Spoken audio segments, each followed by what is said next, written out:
Καλώς ήρθατε στο Φιλίμων Γεύσης. Είμαστε μια οικογενειακή επιχείρηση που ξεκίνησε το 1950 στο χωριό Πολιτικό. Είμαι ο Μνάσωνας Φιλίμωνος και θα σας παρουσιάσω τα προϊόντα μας, όπου τα φτιάχνουμε με πολύ αγάπη και μεράκι, έτσι όπως μας δίδαξε ο παππούς μας.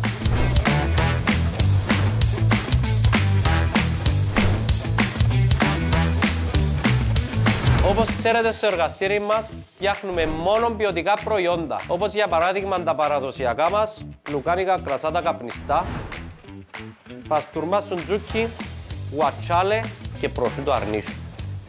Είναι βαθιάς ορίμασης, φτιάχνονται με ποιοτικά υλικά και πολύ μεράκι. Στα επόμενα βίντεο θα σας παρουσιάσουμε τη μεγάλη γκάμα αναλαμβικών μας, τα χαρακτηριστικά τους και τον μοναδικό τους χαρακτήρα. Κάνετε follow τη σελίδα μας για να μείνετε ενημερωμένοι για κάθε νέο βίντεο.